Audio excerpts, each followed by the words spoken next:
कहानी की शुरुआत में अहाना की वही छोटी बहू जो अब तक सब कुछ खामोशी से देख रही थी, आज किसी तूफान की तरह उठ खड़ी हुई। उसके हाथ में मोबाइल था और आंखों में सच्चाई की आग।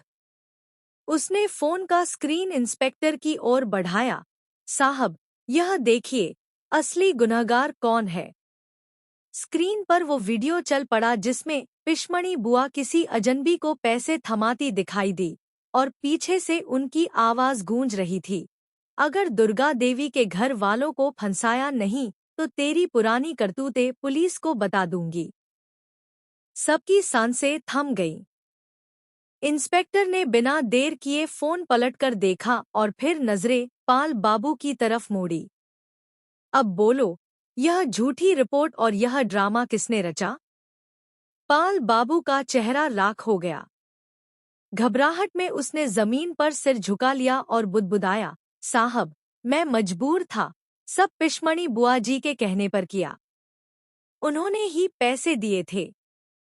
उन्होंने ही कहा था कि दुर्गा देवी के परिवार को मिट्टी में मिला दो। घर में जैसे भूकंप आ गया। दुर्गा देवी के हाथ से पूजा की थाली गिर पड़ी। उनकी आंखों में दर्द, गुस्सा और विश्वासघात की लपटें जल रही थी। वो पिशमणी के पास पहुंची, कुछ पल तक उसे देखती रहीं और फिर एक जोरदार थप्पड़ मारा, ऐसा थप्पड़ जो सिर्फ उसके गाल पर नहीं बल्कि उसके अहंकार पर पड़ा था। कमरा सन्नाटा हो गया। पिशमणी की आंखों से अब झूठ नहीं बल्कि सच्चे पछतावे के आंसू बह रहे थे। दुर्गा देवी की आवाज गूंजी, जिस घर ने तुझे अपना कहा, उसी घर के बेटे को तूने जेल भिजवाने की साजिश की। तेरे अंदर जरा भी शर्म नहीं बची। पिशमणी के शब्द गले में अटक गए। वो जमीन पर बैठ गई, हाथ जोड़कर माफी मांगने लगी, पर अब कोई उसकी आवाज नहीं सुन रहा था। चारुलता ने अपनी सास के पास खड़े होकर पहली बार अपने दिल की ताकत दिखाई।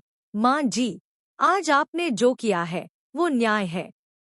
अमरनाथ ने अपनी माँ की आंखों में जो सच्चाई देखी, वो उनके लिए सबसे बड़ा सुकून था।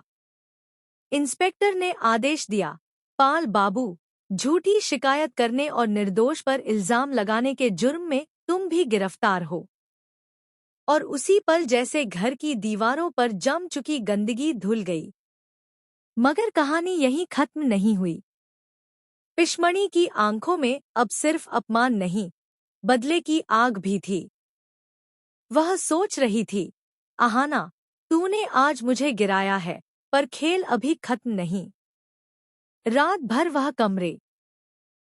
कहानी की शुरुआत में अहाना की वही छोटी बहू जो अब तक सब कुछ खामोशी से देख रही थी, आज किसी तूफान की तरह उठ खड़ी हुई।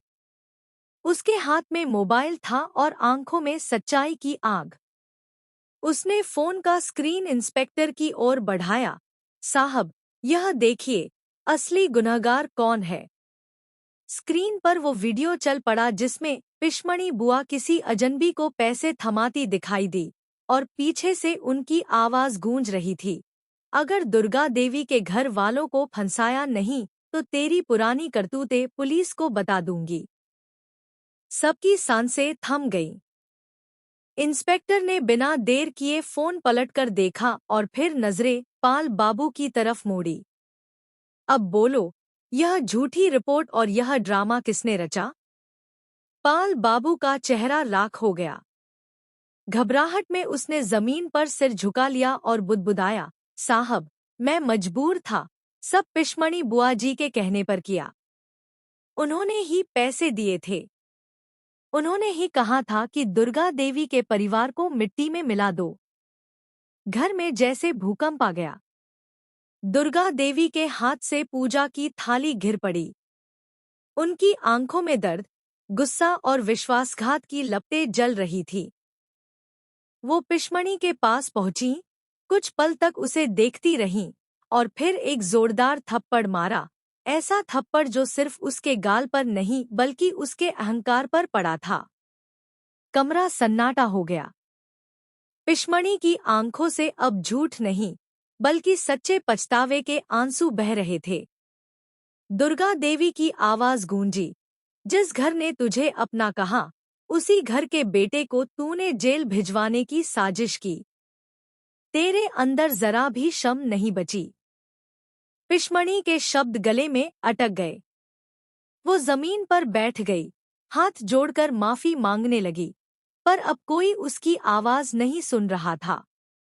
चारुलता ने अपनी सास के पास खड़े होकर पहली बार अपने दिल की ताकत दिखाई। माँ जी, आज आपने जो किया है वो न्याय है। अमरनाथ ने अपनी माँ की आंखों में जो सच्चाई देखी, वो उनके लिए सबसे बड़ा सुकून था। इंस्पेक्टर ने आदेश दिया, पाल बाबू, झूठी शिकायत करने और निर्दोष पर इल्जाम लगाने के जुर्म में तुम भी गिरफ्तार हो। और उसी पल जैसे घर की दीवारों पर जम चुकी गंदगी धुल गई। मगर कहानी यहीं खत्म नहीं हुई। पिशमणी की आंख